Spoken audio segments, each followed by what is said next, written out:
So I got a little time between tracks to break down a little bit of this movie, 2001 Space Odyssey. My goodness, Stanley Kubrick. The cinematography was off the hook. Off the hook. And the symbolism was even more off the hook, which is what I want to dabble in a little bit. You had the apes in the Dawn of Man. You had the Tesseract Cube, Metatron's Cube, aka the black screen, which really nowadays it looked like a straight up cell phone. It looked like the black screen, Black Mirror that they talk about, with entities crossing over, us crossing over, it being an interface between portals and dimensions. In certain belief systems, if you're holding these things at a 45-degree angle, in comes the dark entities. If you're holding it at a 90, or let's say a 180, if you're holding it at a 180, angels or light entities cross over. If you're looking straight at it, it's you crossing over. You had that theme interplay with the sanity change of the animals. The moment that cube came, they turned bones into weapons. And they immediately learned war. And then when it finally got to the people on the spacecraft to do the Jupiter mission, same effect. It was already tension over the mission in regards to the Tesseract. I think they said it was buried in the moon. This movie was crazy, in a good way crazy though. Like, wow, like awesome, jaw-dropping. Like, you know, look at whoever's watching it with you. If they have an over-inner and understanding of things, y'all gonna be looking at each other bug-eyed the whole movie. For the whole 2.5 hours, however long it is. But it's so much to unpack in every scene. I mean, his IQ was just on a level where he had to work with NASA. That's just how smart this guy was.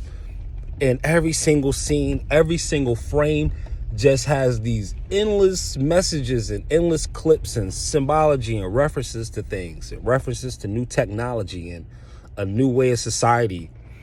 I mean, he was doing type 1, type 2, type 3, type 4 civilization type of stuff in this movie. This is in 1968 he was doing all of this. This is pre-Star Trek, pre-Star Wars, pre-Star anything. This guy told such a story. And when the guy was going to shut the AI down, when he was going to shut down HAL 9000, Dave, that part was interesting too, because he went into this red room, which is like, was symbolic of the dark web at one point. Maybe it still is. And you had all of these, I don't know what kind of drives these were. I mean, they could have been terabyte and above. These hard drives, room full of like white hard drives, which kind of pointed to like the purity that AI was gonna appear with and be masqueraded as, or whatever the case, or created or presented as, whatever the case. And then he goes to unhook it, and then there was a failsafe that platooned him straight to Jupiter. And I think it was called Jupiter to Jupiter and the Infinite Beyond. And then you had this light show that just will put you in a whole nother headspace when the guy was going to Jupiter. Then he runs into his older self, and his older self runs into his even older self. And he's in this room where he dies, and he's born again as this child that's bigger than a planet. And so I'm still trying to unpack that, but that just goes into so many different belief systems all at once. It's like a total synthesis of an idea. You got this it's like taking born again to the next level. Like, you're born again as somebody who is in creation of your own solar system. But then maybe this is just a macrocosm to a microcosm. Maybe we actually are in that position every time we raise our understanding. There was just so much in this movie to look at. I'm going to have to watch it a couple of more times. You know, I wasn't really watching it for real over the years. You know what I mean? I was looking at it, but, you know, I was distracted, things of that nature. But when I really just sat down and got a chance to have one good undisturbed look, it only took me one go to watch it. One go. I was able to watch it straight through. No interruptions, no nothing. And man, it felt like It was the first time I ever watched it. So anybody who gets a chance, yo, check out Stanley Kubrick's 2001 A Space Odyssey and tell me he's not telling you everything that's happened in the last 3 years. In this movie that was produced, written, and directed by Stanley Kubrick in 1968. He got everything in there from FaceTime to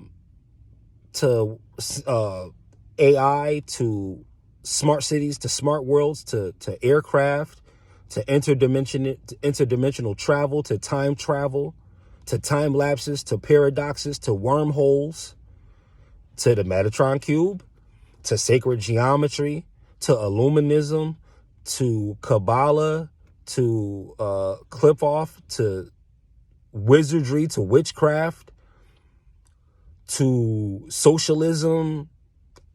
It was he almost left no stone unturned. If there was a movie that was going to try and tell you the story of everything, this is one of those movies that's really trying to tell you the story of everything. And you know there's a lot of controversy regarding his Eyes Wide Shut film and why he filmed it and what the content in that was. And then the timing of that versus his death was a whole nother topic of fodder that was just blasting the airwaves at one point. Yes, in 1999 it was. Eyes Wide Shut. Absolutely. Absolutely. The fact that the guy's last name was Hartford and that being my birth city sent me a lot of personal messages on my evolution.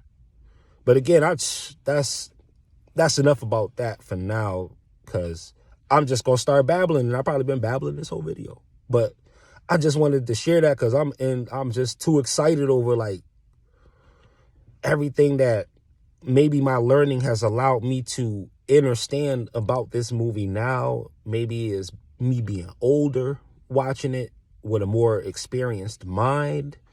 I don't know what it is, but this time it just hit different. So I just wanted to share that with y'all. I was just super excited about that. So thank you for checking me out. This is Super T Sigma programming. Everything's good, man.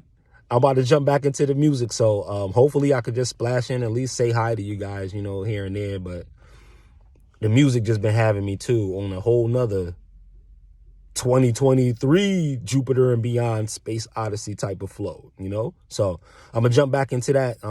You check this out, you know, when you want. Oh, thank y'all for all of the love on that Trillionaire Consciousness song. Again, it's always those ones that you kind of least expect. You know, you just kind of putting it out there like I'm in the flow, I'm in the groove, I'm doing another groove that I feel. And then it just gets astronomical level of movement that you didn't expect. So that's the power of persistence, you know, on a whole nother unrelated note. But I digress. Super T Sigma. Y'all stay elevated, motivated, inspired. Thank you.